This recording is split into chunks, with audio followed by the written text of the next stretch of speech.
Boa tarde a todos, todas. Um prazer estar aqui com vocês, né, conversando sobre um assunto extremamente relevante na sociedade, né, de vários aspectos, e realmente vale a pena esse esforço, né, apesar de criança, assim, de noite estar com febre, de manhã estar destruindo tudo, né, gera uma certa angústia, mas dá certo. De casa fica mais tranquilo. Doutor, Então, aí para sua fala, a gente vai focar um pouquinho agora. A gente veio construindo esse olhar multidisciplinar, né? Passamos pela formação dos profissionais, pela psicologia, nutrição, psicologia, atividade física, fisioterapia. E aí chegamos no médico, né? Que vai definir com a gente um caminho, uma intervenção para melhorar a qualidade de vida. Como são os caminhos que a gente pode tomar? O que é esse tratamento hormonal? O que é o caminho da cirurgia? Como é que isso impacta a qualidade dessas mulheres, de vida dessas mulheres? excelente observação. E eu gosto de fazer observação em relação à doença em si. Então, a endometriose, ela é uma doença que transforma. Então, transforma vidas, famílias, profissionais, serviços, hospitais, gestão. Então, foi uma doença que vem transformando, e essa transformação é constante, porque o desafio é tão grande que não acaba no desenvolvimento de uma técnica melhor e tudo. Então, é uma doença que realmente nos tira da zona de conforto, todos, né, desde a paciente, passando pelos familiares, marido, família, filhos e os profissionais envolvidos. Então, digo que a endometriose, primeiro, ela prova a nossa humildade, né? Então, a gente acha que depois de 1.500 cirurgias, de mais de 300 pacientes atendidos por mês, a gente sabe de tudo. Está bem distante disso. A gente aprende sempre.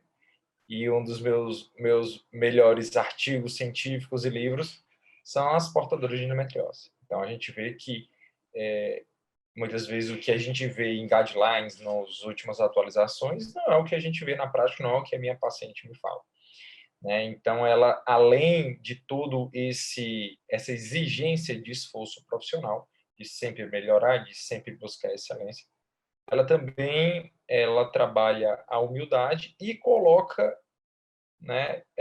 Eu diria que ela humaniza, porque se eu não ouço a paciente, é daí onde eu vou começar a explanação em relação à conduta, porque a conduta é totalmente individualizada. Então, não tem como eu tecer um padrão, um protocolo, se eu tenho que ver essa paciente por dentro, de dentro para fora, e não de fora para dentro, não através do exame, não através do que falaram, não através da idade, não através de um número, mas de dentro para fora. Em que situação emocional ela está, em que situação de fertilidade ela está, em que situação emocional, qual é o nível de dor, isso tudo surge de dentro da paciente. Eu não tenho nenhum exame que me fale que aquele foco mínimo, né, não gera dor nenhuma, ou que aquela endometriose avançada destruidora causa algum tipo de problema. Então, traz de dentro, né, então a gente tem esse olhar para dentro da paciente, para dentro da portadora de endometriose, que não é uma coisa importante, é uma coisa essencial. Então, se me botarem com exames, eu não vou falar, eu não sei, eu não posso opinar em nada desse caso, porque eu tenho que ver o ser humano por trás desse caso. Então, eu digo que a endometriose nos humanizou muito, nos humanizou no sentido de, né, trazer o que é mais importante para a medicina. O mais importante para a medicina, né, é a pessoa humana por trás daquela doença, por trás daquele sofrimento, por trás aquela angústia. Então, eu diria que a endometriose, a conduta, o tratamento, o acompanhamento, ele é extremamente individualizado. Então, sendo extremamente individualizado, eu tenho que saber o que é que incomoda mais e o que é mais urgente naquele momento.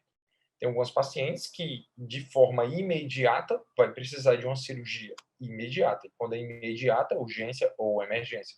São procedimentos que necessitam de procedimentos em 24 horas como uma apendicite secundária à endometriose, como uma obstrução intestinal, o intestino fica preso completamente, dando um abdômen agudo, que é uma doença emergencial, alterações como infecções de endometriomas, cistos de endometriose. Todas essas situações têm que ser operadas de emergência. Então, todo o planejamento da portadora de endometriose ela tem que ser dividida, né, e muito clara, depois, obviamente, todo o esclarecimento e entendimento da doença, por ser uma doença crônica, em tratamento de curto, médio e longo prazo. Então, tem um curtíssimo prazo, precisa de alguma cirurgia emergencial, alguma coisa que a gente tem que salvar a vida, é uma situação de vida ou morte, sim, a endometriose gera, apesar de ser raro, não é uma situação habitual. Então, tá. Né, que a Liana está aqui comigo, doutor, eu estava comentando aqui com ela aqui do lado, que ela foi um caso de cirurgia de vida ou morte, né? Então, assim, quando você fala, mobiliza a gente, porque eu lembro quantas vezes a Liana partilhou aqui no grupo ou na imprensa, o caso que levou ela emergencialmente, que foi a partir daí que ela descobriu a endometriose dela. É raro, mas acontece, aqui no grupo a gente tem exemplos, né? Exatamente. Então, um apendicite, uma obstrução intestinal, uma infecção são situações emergenciais. E isso tem que ser diagnosticado. Por isso que a endometriose, a gente tem que falar sobre endometriose, né? Tanto pelo subdiagnóstico e o sofrimento prolongado, como pela situação de emergência dessa, que o cirurgião que lá nunca nem ouviu falar de endometriose mais a profundo, tem uma ideia. Hoje não, hoje o cara que está na emergência, ele entende muito, ele atende muito as pacientes de endometriose, ele entende que situações de emergência pode acontecer, e isso é importante que aconteça. E o planejamento de curto prazo. Então, curto prazo é a gente tirar o sofrimento da paciente. E o sofrimento ele pode ser físico ou pode ser emocional. Então, essa análise tem que ser uma análise bem ampla. Então, antes de mais nada, de propor qualquer tipo de comprimido, ou fisioterapia, ou parte nutricional, ou cirurgia, ou fertilização, isso envolve o que está sofrendo ali por dentro, né? E é muito delicado e muito difícil de ver isso, porque muitas vezes a medicina, por falha mesmo, a gente está longe de ser perfeito, e a medicina está muito longe da sua plenitude de conhecimento. Então, algumas vezes a gente tem que escolher o que a gente tem que tratar primeiro, né? Então, algumas vezes eu não consigo, muitas vezes, zerar a dor e continuar a fertilidade. Então, ao contrário, dar esperança de engravidar, né? E tirar a dor. Então, você tem que entender o que dói mais naquele momento. Então, a curto prazo, a curto prazo, que eu diria que seria 6 meses, tirando a parte emergencial, é tirar a dor que tá gerando mais sofrimento. Então, na maioria das vezes, é a dor física. Então, a cólica forte. E, geralmente, as cólicas cíclicas, né? Então, a cólica no período menstrual, né? Então, quando sai da cólica cíclica para a cólica fixa, se torna uma dor mais neuropática, uma dor mais do nervo. Então, é aquela dor que é mais difícil de tratar, indicando que a alerta para uma cirurgia pode ser alta. Aquela dor mais cíclica, o tratamento clínico ele é extremamente eficaz. Então, quando a gente coloca que a dor é o entendimento e a interpretação, então a parte psicológica ela é muito importante. Não como causa, mas como sensibilização, mas como potencialização. Então, se a paciente tem mais ansiedade, tem transtorno de ansiedade associada, essa dor vai ser maior e isso tem que ser tratado também. Tem a parte alimentar, então a parte alimentar é essencial. A Iol falou hoje, não foi? Então, eu acredito que uma das principais profissionais é a nutricionista, porque eu sempre repito isso, o alimento é um comprimido que a gente come a cada 3 horas. Então, esse comprimido pode ser uma coisa que inflama ou uma coisa que desinflama, entendendo a doença endometriose como desinflamatório, principalmente para esses casos de dor durante o período menstrual, ajuda bastante, né? E fora as medicações hormonais, que as medicações hormonais elas têm que ser muito individualizadas também, extremamente esclarecida, A gente está falando da doença potencialmente agressiva, inclusive com risco de morte. Então, risco de morrer por causa da doença. Imagina uma obstrução intestinal, imagina um endometrioma grande que infecte. Né? Fora isso, a dor insuportável. Então, algumas medicações realmente vão ter efeitos colaterais bem pesados. E a paciente tem que estar informada disso. Que muitas vezes, doutor, minha dor não era tão grande, os efeitos colaterais estão piores, como a dor de cabeça, por exemplo. A dor de cabeça é muito pior, me traga a minha cólica de volta e tira essa dor de cabeça. Então, isso tem que ser muito individualizado. Então, nível de dor, o efeito. Então, essa interpretação e essa individualização é uma análise recorrente e contínua. Então, realmente, a consulta, né, com um profissional especializado, ela exige uma atenção continuada e realmente uma atenção que requer tempo, tem que se gastar tempo, porque é inevitável, tem que entender, ela tem que se sentir segura para revelar, entre aspas, os seus segredos, a sua intimidade, né? Então tem que saber da sexualidade, tem que saber de vários pontos. Então isso é importante. Então, saindo do tratamento clínico, alguns pacientes vão requerer até tratamento cirúrgico de cara, né? Não é o habitual, mas de cara. Por exemplo, uma dor já muito forte, que ela já vinha fazendo um tratamento antes, ou que chega para a gente já depois de 6 meses de tratamento clínico, ou aquela paciente que tem infertilidade. Então, sim, eu acho que o Evan vai falar sobre fertilização, sobre tratamento. Na verdade, eu já vou lhe explorar que você está aqui conosco. Eu ia lhe dizer que ele também está lá com a pequenininha em casa hoje, não vai conseguir entrar. E uma coisa que eu ia lhe perguntar é assim, às vezes a gente tem medo que a endometriose seja um sinônimo de infertilidade, mas não é assim, né? Metade engravida e a outra metade não engravida. Explica para a gente, né, como é que é a relação da endometriose com a infertilidade? Isso é importantíssimo. E isso faz parte da análise inicial, junto com a dor, junto com a sexualidade.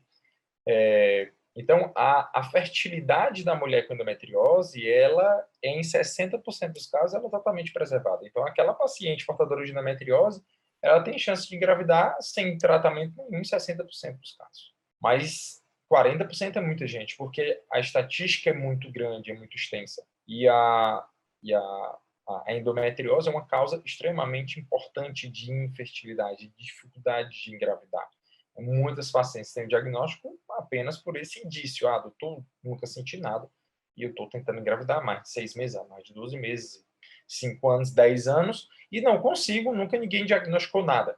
E quando se pede um exame específico ou se faz um exame físico, evidencia-se endometriose. Então, esse é um ponto muito importante, que eu tenho que mesclar o que eu vou fazer naquele momento, inclusive a curto prazo. Então, eu tenho que imaginar que uma mulher com 39 anos, 40 anos, com infertilidade de 10 anos, com a reserva ovariana, quantidade de óvulos baixa, né, eu vou ter uma certa urgência para tratar essa parte da fertilidade. Então, esse ponto por isso que tem que ser avaliado e extremamente individualizado. Então, a parte da fertilidade da endometriose, ela envolve, excluindo-se outras causas de infertilidade e dificuldade de engravidar, envolve 2 pontos específicos, ou cirurgia ou fertilização in vitro. Isso é que os últimos estudos falam. O tratamento clínico medicamentoso para endometriose não ajuda a engravidar. Então, eu vou fazer 6 meses, aí você volte aqui e você, né, vai melhorar a sua fertilidade agora, né, tente engravidar, que as chances são maiores. Não. Há vários estudos bem claros em relação a isso. Para melhora de fertilidade, colocando como a causa principal a endometriose é o tratamento cirúrgico ou por técnica de reprodução assistida, também conhecido como FIV. Então, são os pontos bem importantes. O que acontece algumas vezes, mano, que é bem interessante compartilhar, é que a paciente vem com diagnóstico de endometriose e ela não tem infertilidade. Simplesmente ou por um achado do ultrassom ou realmente tinha cólica e fez ultrassonografia.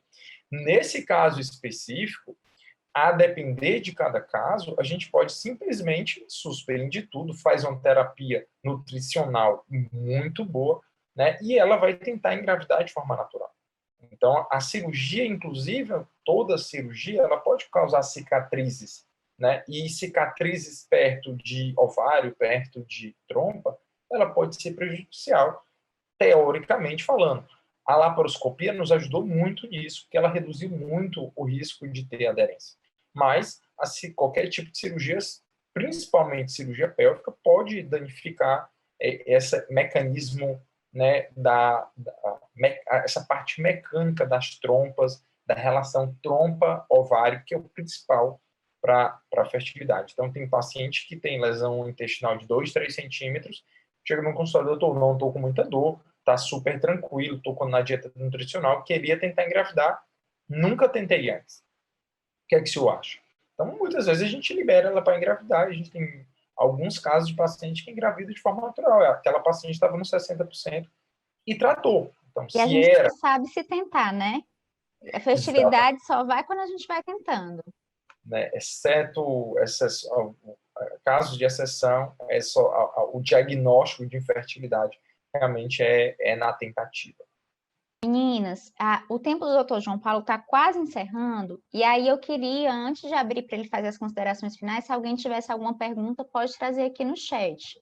Aí, Dr. João Paulo, eu queria lhe perguntar também se existe uma janela de fertilidade maior após a cirurgia, né? Porque a gente também tem aqui no grupo, inclusive a Liana, que eu vou dizer logo, que a gente fez a cirurgia e depois engravidou.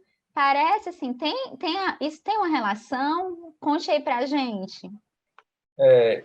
Manu, em relação à cirurgia e engravidar depois, então acho que o primeiro ponto, e isso também tem que ser extremamente individualizado, e mesmo depois da cirurgia, essa orientação continua, porque existe o chamado índex, o Evan fala muito sobre o índex de fertilidade de endometriose. Esse é um diagnóstico laparoscópico, então eu tenho que operar para ver e para botar na tabelinha. Isso foi pela Sociedade Americana de Reprodução. Ele respondeu uma pergunta extremamente relevante. Aquele olhar no final, doutor, eu vou engravidar? Então, ele me deu artifício científico para dizer assim, eu tenho a tua probabilidade na mão. A probabilidade pode sair de 10% para 80%, a depender de idade, se já teve filho, se tempo de infertilidade e o critério anatômico que eu vejo durante a laparoscopia. Trompa em relação ao ovário, se tem endometrioma, se não tem, se tirou trompa, hidrossopia, se não tem. Então, todos esses pontos, o avanço da endometriose, se está no intestino, se não está. Então, a gente tem informação suficiente para dar a probabilidade. O que mostra, e respondendo a sua pergunta, o que mostra nesse estudo é a tabela em relação ao tempo. A maioria das mulheres que engravidam após a cirurgia, elas engravidam nos primeiros meses. 6 meses. Depois de 12 meses, começa uma estabilização. Depois de 18 meses, realmente ele fica bem reta a curva, né, com as baixas de esperança. E é nesse momento que a gente, a depender da reserva ovariana da paciente, né, a gente indica, né, que ela realmente vai precisar de uma terapia de reprodução avançada. Mas é uma probabilidade. Então, se a paciente tem só 10%, ela tem 10% ainda, ela pode engravidar, né? Apesar de ser muito baixo. Tem paciente com 80% que não engravida, né? Que vai precisar da reprodução. Então, a gente fala sempre em probabilidade. E depois de 18 meses, a gente já teve paciente que engravidou depois de 3 anos da cirurgia, né? 3 anos e meio, 2 anos e meio. Mas a tabela do americano ele deixa bem claro, depois de 18 meses, a gente não tem mais muita gravidez dessas pacientes que foram submetidas à cirurgia de endometriose, levando em consideração sempre o índex. Doutor João Paulo, tem uma pergunta aqui do chat da Annelise. Ela está perguntando se a endometriose é um obstáculo para quem vai fazer a FIV. A pessoa vai fazer a FIV, é aquele exemplo que o seu deu, né? Descobre a endometriose e quando vai investigar a infertilidade. A endometriose é um obstáculo? Oi, Ana, boa tarde. Muitas vezes. Não é raro de acontecer uma destruição do ovário, né, secundária à endometriose. Seja por um cisto que já está lá, pela endometriose, ou seja por cirurgias prévias. Isso é um exemplo, né? Mas tem vários outros exemplos, como, né, alteração da curvatura do útero.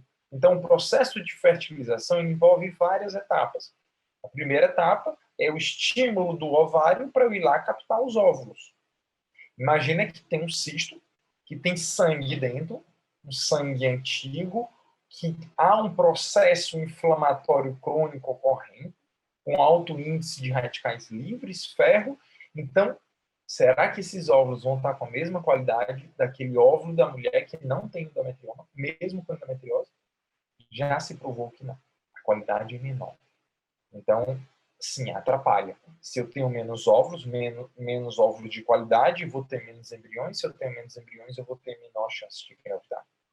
Esse é um ponto bem importante a ser discutido, então, no início de uma terapia de reprodução assistida. Então, você tem que levar em consideração cada caso. Então, ele pode ser um obstáculo bem difícil de driblar, né? Eu diria que tem outros obstáculos mais difíceis ainda que podem ser secundários à endometriose ou não, como uma baixa reserva, uma falência ovariana precoce, também conhecido como menopausa precoce. Então, eu não tenho óvulos. Por quê? Porque, doutor, realmente meus ovários não funcionam mais. Se eles não funcionam, eles não produzem folículo. Se ele não produz folículo, ele não me dá um óvulo maduro. Né? Então, esse óvulo maduro eu preciso na hora, né, de gerar embrião. Então, sim, ele pode ser vários obstáculos. Vários obstáculos. A direção do útero também pode atrapalhar na hora da transferência. A própria alteração da receptividade endometrial. O que é isso, doutor? É o grau de o embrião ficar lá dentro do útero quando a gente coloca ele dentro. Então, a gente já sabe que o útero da paciente portadora de endometriose é um pouco diferente. Ele expressa, né, proteínas diferentes. Isso pode prejudicar a receptividade da endometriose. Não sei se eu fui claro. Foi. Agora, só para a gente fechar, pode ter algumas dificuldades, mas vocês têm o que fazer, não é um impeditivo, né? A FIV acaba também trazendo, quando não deu certo natural, a FIV acaba sendo um caminho bacana, dá muitas chances também para quem tem endometriose e realizar o sonho da maternidade e da paternidade, né? Isso tem que ficar bem claro, porque realmente, na medicina a gente fala assim, operou, não engravidou, a gente só tem mais uma saída, que é a fertilização. Doutor, mas minhas chances são de 30%, né? Mas eu não tenho mais, na medicina não tem mais nada, né, além disso. Então, depois de uma fertilização, é outra fertilização. Depois de outra fertilização, é outra fertilização. Então, há uma escada, e nessa escada ela chega na fertilização, muitas vezes ela continua lá. Algumas vezes precisando até de novos procedimentos. Uma trompa que inchou, precisa tirar. A endometriose que voltou, precisa. Fora isso, ainda a medicina está avançando cada vez mais. E ela vai, né, o índice de gravidez antigamente, há 30, 40 anos atrás, a fertilização era muito baixo, né? Hoje em dia ela aumentou bastante, ela se popularizou muito, ela está bem mais acessível, isso realmente ficou bem claro, e a gente vê isso na sociedade. Alguns pacientes realmente já vão com outros olhares por causa do custo e se limitam a fazer o melhor tratamento baseado no caso dela. Então, esse é um ponto importante. E a fertilização, ela nos ajuda muito na paciente portadora de endometriose com dificuldade de engravidar. E não é raro a gente ter uma destruição de trompa, por exemplo, para uma gravidez que torna-se praticamente impeditório e não consegue, porque o óvulo não encontra espermatozoide de forma natural, que é na parte distal da trompa, e a gente consegue driblar isso com a fertilização. Tá? A fertilização, sim, é um tratamento revolucionário para vários tipos de dificuldade de engravidar. Para a endometriose, nos acessou. Eu diria que a fertilização é a laparoscopia da endometriose. A laparoscopia nos permitiu operar de forma correta, de forma clara, então não tem como eu ter a visão, né, numa cirurgia cortando a barriga, como eu tenho, né, a visão na laparoscopia. O gás me ajuda, né, as complicações seriam muito maiores, a recuperação muito mais lenta, geraria muito mais aderências. Então, a laparoscopia revolucionou o tratamento, principalmente o tratamento da dor, mas o tratamento da fertilidade também, e a fertilização. A fertilização também revolucionou. Tem muitos pacientes que a gente não opera, vai só para fertilização. Doutor, não, às vezes uma cirurgia extremamente delicada, que a paciente tem um risco alto de ficar derivada, ficar com uma bolsa de colostomia, ou né? A endometriose está muito grudada em nervos, e isso pode gerar uma situação de bexiga paralisada, né? Então, a paciente tem sondagem intermitente. Então, a endometriose ela é muito agressiva. A gente precisa de todas as táticas, toda a medicina evoluída, né, para a gente tratar de forma mais adequada possível. Antes de eu fazer um bloco com as duas últimas perguntas, eu vou só avisar Tati, eu vou já te provocar para tu falar do outro caminho da maternidade, certo? Porque às vezes quando a medicina vai, a gente não tem um outro caminho que é o caminho que a Tati seguiu. Eu vou pedir para ela partilhar no final. A gente tinha planejado colocar isso no encontro de hoje, mas era tanto conteúdo, gente, que a gente vai deixar alguns assuntos para outros encontros que a Liana vai nos chamar. Aí eu vou fazer um bloco com as duas últimas perguntas aqui do chat, certo? Aí eu vou pedir Tati falar, eu encerro o cerimonial e a gente fica depois num bate-papo mais descontraído, tá, meninas? Aqui tem uma pergunta da Josi, que ela está dizendo assim: eu tenho endometriose profunda, invasiva e fístula retrovaginal, fiz uso do Zoladex por 1 ano e 6 meses. Qual a probabilidade de engravidar a 31 anos? Aí, doutor João Paulo, eu vou já lhe provocar, né? Mas a gente tem que ver outras coisas, né? Nesse fator, como é que está o fator masculino? Vou pedir para o senhor comentar. E a outra pergunta é: cirurgia também é recomendada para quem vai fazer FIV? São duas perguntas aí bem diferentes para a gente fechar esse bloco de perguntas. Primeiro, respondendo a Josi, né? Então, Josi, falar em cirurgia de alta complexidade, né, inclusive com uma cirurgia intestinal, a fístula retrovaginal, ela é um risco para endometriose do reto, mais baixo, quanto mais perto do ânus, maior risco. Daí, conversar sempre os riscos e benefícios de toda a cirurgia.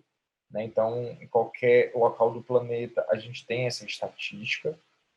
Mas uma mensagem que me deixa, foi uma cirurgia com endometriose extremamente avançada. Mas é difícil lhe falar a probabilidade. Por quê? Porque eu não sei o aspecto da trompa e do ovário. Eu sei que você tinha uma endometriose no intestino muito grande e muito baixa.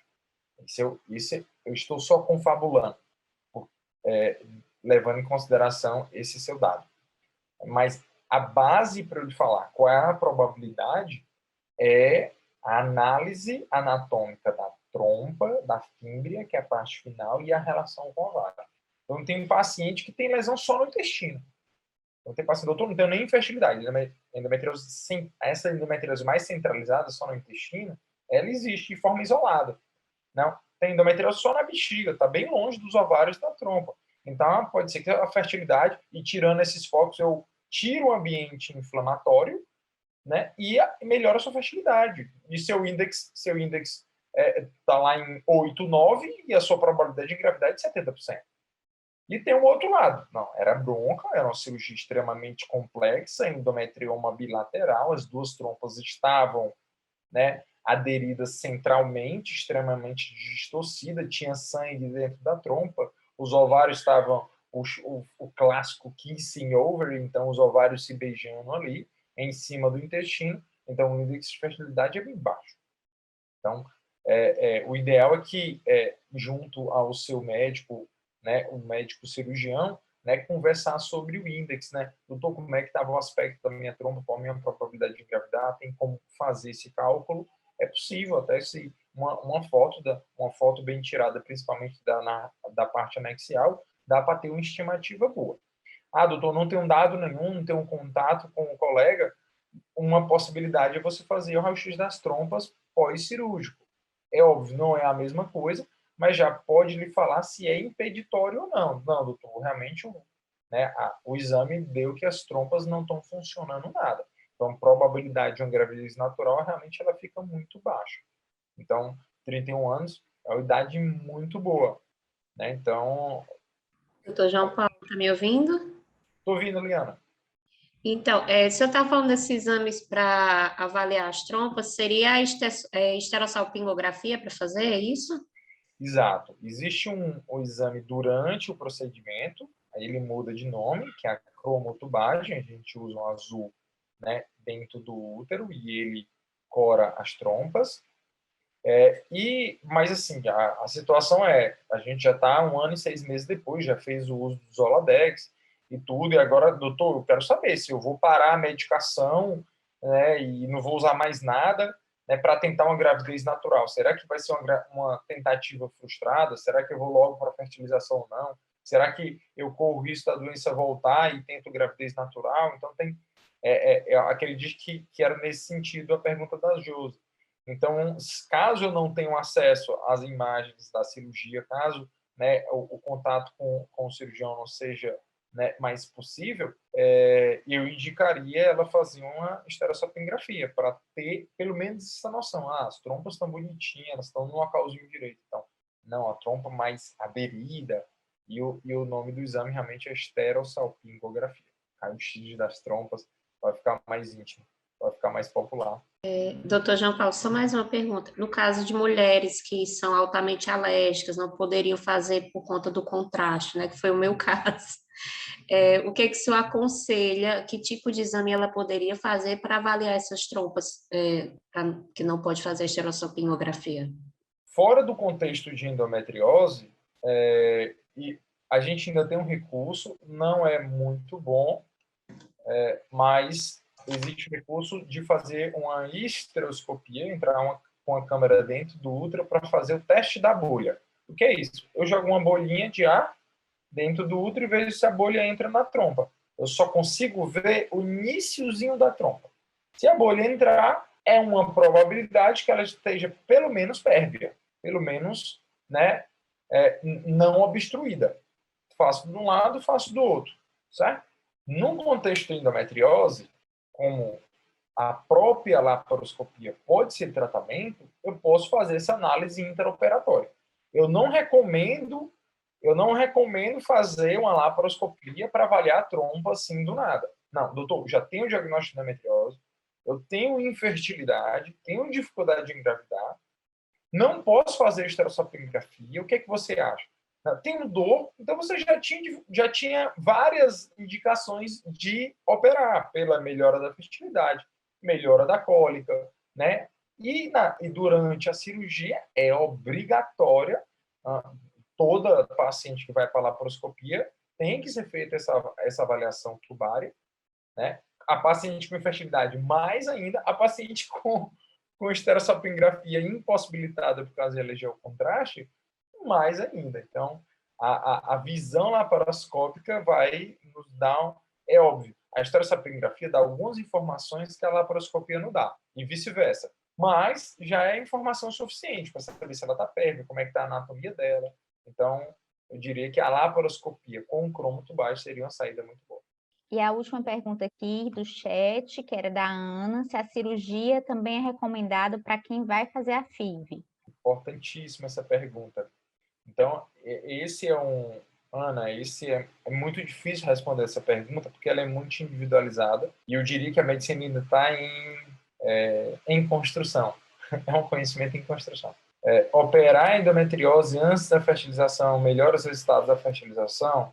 Depende, né? Então, imagina que tem cistos de ovário com endometriose, né? Operar o cisto, obrigatoriamente, a gente vai perder quantidade de óvulos. Isso é em qualquer local do planeta, qualquer energia que você usar para qualquer tipo de bisturi, né? A gente vai ter uma perda de folículos. Por quê? Porque o endometrioma, ele se gruda muito no ovário. Então, qualquer cirurgia de ovário, ele diminui a quantidade de óvulos dele. O endometrioma, isso é muito maior. A maioria dos estudos mostram uma perda de 50% se eu opero um ovário e até de 70% se eu opero 2 ovários. Então, é muita coisa. Então, imagina com um paciente que tem uma reserva baixa, já tem poucos óvulos, tem um endometrioma dos dois lados. Se eu faço uma cirurgia, pode ser que ela já saia na menopausa, por exemplo. Então, a cirurgia pode ser até prejudicial. Existe algumas alternativas sendo iniciadas, como a alcoolização de endometriomas. Então, é aspirar e colocar álcool lá dentro. Ótimo, melhor dos mundos. Eu tiro o ambiente tóxico, doutor, mas fazer a fertilização com endometrioma, você diz que o ambiente é tóxico. Os óvulos não vão estar com muita qualidade, verdade? Então, a alcoolização pode ser uma saída para os pacientes com endometrioma e vão para a fertilização. Então, operar, eu vou destruir mais. Não operar, eu vou manter o ambiente tóxico. Então, eu não faço nenhuma coisa nem outra. Eu aspiro, tiro todo aquele líquido tóxico e coloco alguma coisa para não voltar logo. Ah, doutor, por que colocar um álcool lá dentro? Álcool a 96%. Simplesmente porque 30 dias depois volta o endometrioma se eu só aspirar. Então, vai ser trabalho de enxugar gelo. Então, o processo de alcoolização, de esclerose de cistos, isso já é realizado na medicina há muito tempo, né? Há mais de 20 anos. Né? Isso aplicado à ginecologia também já é usado, né, há muito tempo, em algumas situações específicas, né, como um abscesso de difícil acesso, como, né, até alguns miomas, né, tem alguns estudos. Então, são pontos. Então, tiro o líquido e jogo o álcool lá dentro para que aquele cisto não se forme de novo. Tirei o ambiente tóxico, não mexi na quantidade de óvulos. Isso é o que os últimos estudos nos mostram. Né? Obviamente, são os estudos, né, a gente fez uma revisão literária dos últimos 20 anos sobre o assunto, né, e tem muita resposta promissora em relação ao caso. Avaliando individualmente, né? Vai ter casos que vai ser bom a cirurgia, vai ter casos que não vai, tem que avaliar. Tati, eu vou pedir, antes da gente ir para o bloco final de encerramento, aliás, não, vou pedir primeiro para o doutor João Paulo fazer a mensagem final dele, né, para as nossas participantes, aí depois eu volto para a Tati para a gente poder encerrar o cerimonial. Então, doutor João Paulo, para encerrar, agradecer mais uma vez sua participação, deixar aqui a fala aberta para você mandar a mensagem final para as nossas participantes e para quem vai nos acompanhar depois, né, nesse Março Amarelo.